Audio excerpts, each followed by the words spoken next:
This question is all about understanding the words and how they translate to the diagram here. This is a three-dimensional trig problem that we're going to set up and then we're going to solve. We're going to walk through the steps of how to set it up and then walk through all the steps of how to solve that. So let's get into it. The question says two boats, boats A and B, leaving the same location, travel in different directions. That doesn't mean they're traveling opposite each other. That just means different directions. After some time, a person standing on an observation deck above where the boats left sees boat A at an angle of depression of 22 degrees and a bearing of 140 degrees.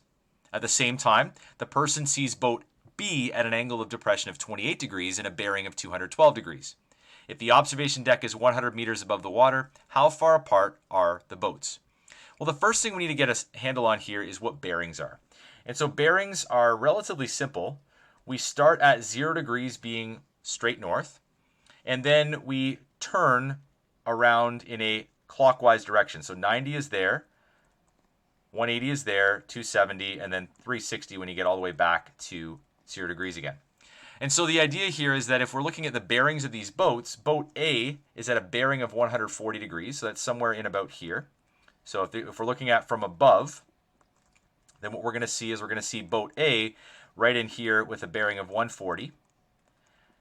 And then boat B is at a bearing of 212 degrees. So that's going to be somewhere in here.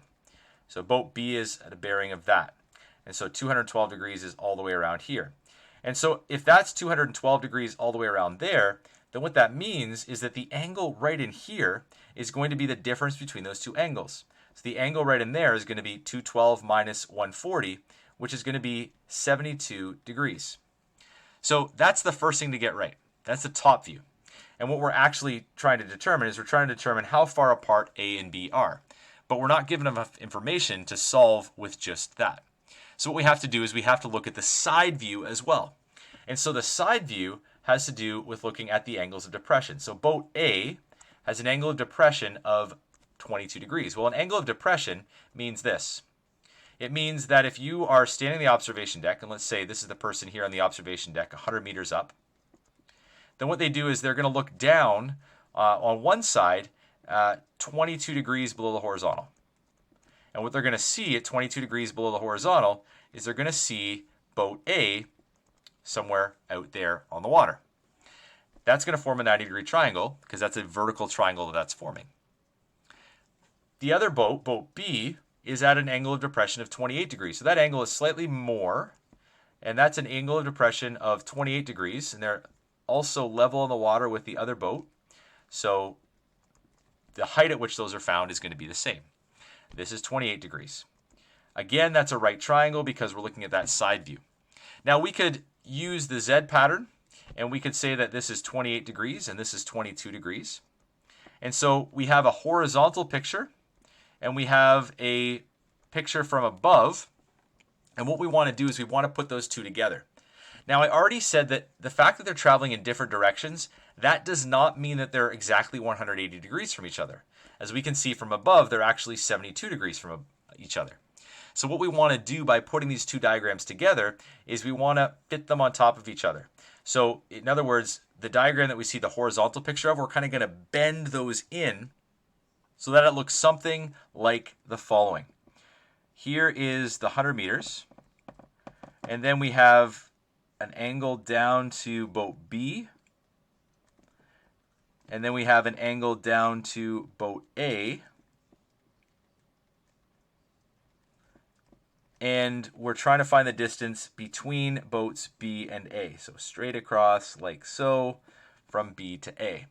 Now recognizing that these are the two vertical triangles, I'm going to label this C down here and D up there. So BCD is a vertical triangle and ACD is a vertical triangle. But this triangle ABC is, with this angle of 72 degrees here, that is the triangle that's flat along the surface of the water. So I'm just going to add these 28 degree and 22 degree angles as well. And now we can start trying to solve this. So here's where I would suggest a very helpful technique. It's called I could find if I knew. I could find if I knew. So we're going to write I could find, and we're going to make a plan backwards, as you'll see, to make a solution or find a solution for this. So I could find AB Well, what do I need to know? Well, I know the 72-degree angle in that triangle, but I don't know any lengths. So I need to know BC and I need to know AC.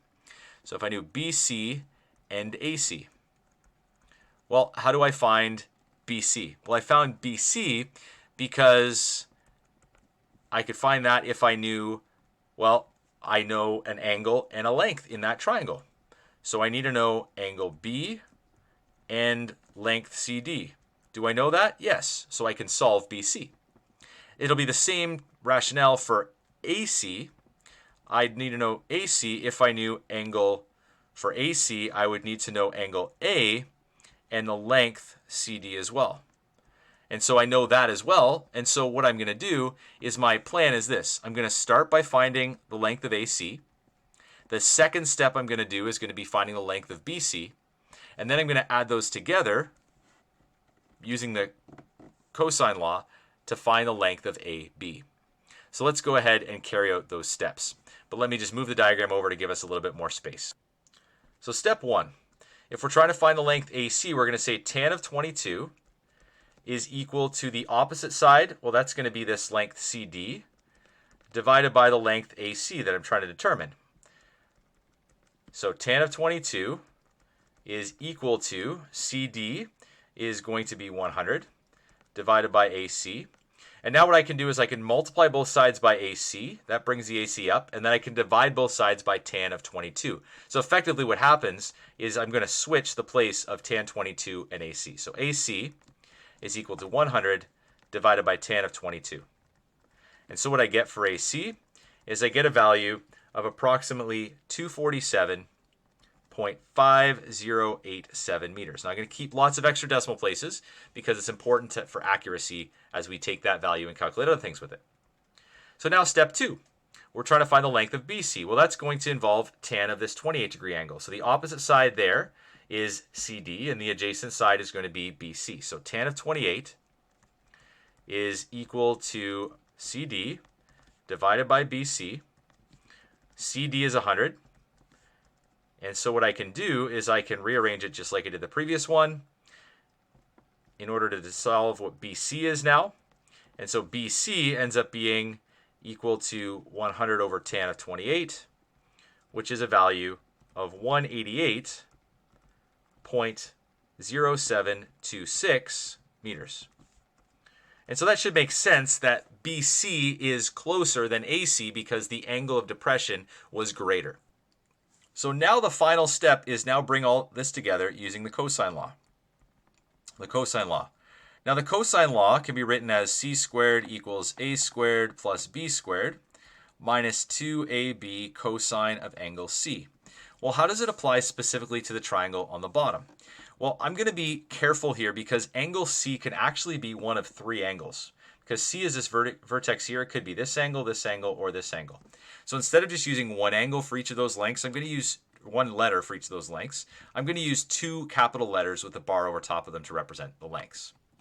So let's go ahead and do that. So the length C, that's AB that I'm trying to determine. So AB squared is equal to the length of AC squared plus the length of BC squared minus 2 times the length of AC times the length of BC times cosine of angle C. Well, angle C, I guess that's angle ACB here. That's 72 degrees. And so we could just label that as angle ACB. So let's put the numbers in and go ahead and solve this. AB, I'm going to have to take the square root of everything on the right side in order to get AB by itself. And so AC, we know that AC is a length of 247.5087.